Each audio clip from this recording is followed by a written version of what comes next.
Mike McElroy here with Timeless Fence. I'm out at the Green Pasture Farm in Hatchery in Chuckey, Tennessee, and with the owner, Merle Stoltzfus, and we're going to talk today about the installation of a floating brace.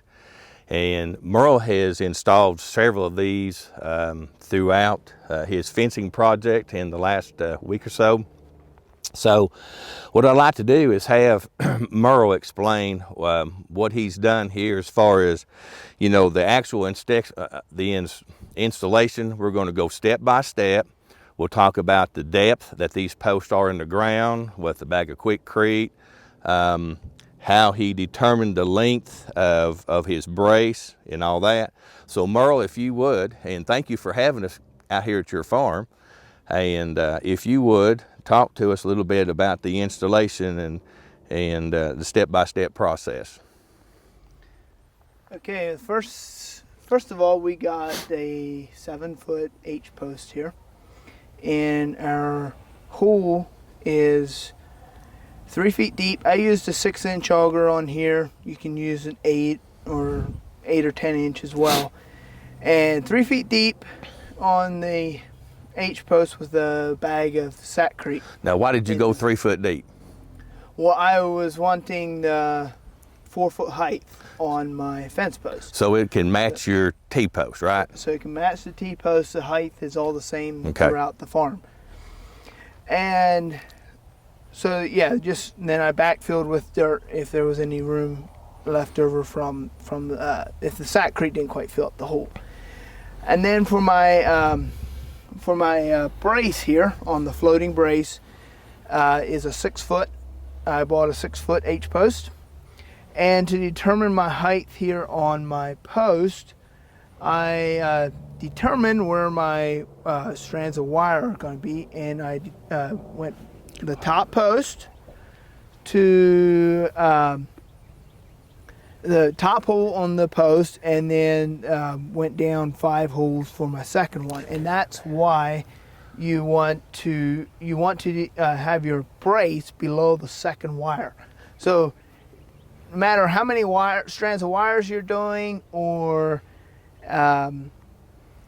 maybe I'm doing 4 strands here, you may want to do 5 or 6 or whatever, but that's where you want to determine is below the second wire. Yeah, so, and what he's getting at is typically this is placed about 2/3 the height of your fence. Okay, so in like he said, in a 4-strand, in his situation here, or a 5-strand, right below the second wire, which his second wire will come out right here. Okay, so he's put that brace right below that second wire. And then what he'll do, he'll measure the height that this is above the ground and multiply it by 1.7, and that will give you the length of your diagonal brace. And then from there, before you even try to install your H brace, you need to get your floating, your block. Here I use just a cap block. You can use a 12x12 landscaping block. Different methods there, but I used a cap block there, a 4-inch cap block. Just took some of the sod away and laid my block down there, and then I laid my post up against. I used the brace, leaned it up against my vertical post, and marked it there, and took a 2x4, laid it flat here, and then marked that as well. I just used a permanent marker, and then cut my 2 angles. And then it takes the 7-inch tubing up top here with, and I just drilled the holes for my bolts here to keep that in place. Now on your tubing, you cut it the same time that you cut this angle right here. Right, just slide it in this channel. In the channel here, and then you can cut that when you cut your brace to get your angle for your tubing in the back here. And then the next step would be to put your wire brace down here, and to determine where you put that, very important is the webbing on these, the center webbing on these H posts. Here at the vertical post, you drill the hole right behind the webbing. Up here at the brace, it is right above the webbing. That just gives you your strength. And then use a strainer here in the center and to keep the post from splitting. And then once you have your wires up, you can kind of adjust that, tighten it or loosen it however you need to make sure your vertical post is level here at the end. So the floating brace is one of 4 braces that we offer at Timeless Fence. And there's also different options. You know, this stuff is really forgiving. So, and what I mean by that is, you know, where he's elected to take these 2 vertical posts and separate them and then run a jumper wire, which he's going to show you that in just a few minutes. You can also take this post here, this vertical post, and put it flush up against here. And in another video, we'll show how to jump the wire when we're in that situation. But the floating brace is one. We also have a New Zealander A-frame brace. We also have a classic brace which is an H brace. It's a single horizontal H. And then we have a super H brace, which has 2 of the horizontal H posts as your horizontal brace. Both of those do take a brace wire, and you would go from your line post down to your corner post. And all those kits are put together. They're already cut. They're packaged together with all the hardware in them. So that makes it really, really nice. The floating brace, as Merle has showed you, you have to do all the angle cutting, drill the holes. Okay? So Merle's going to show us now how he's planning on jumping.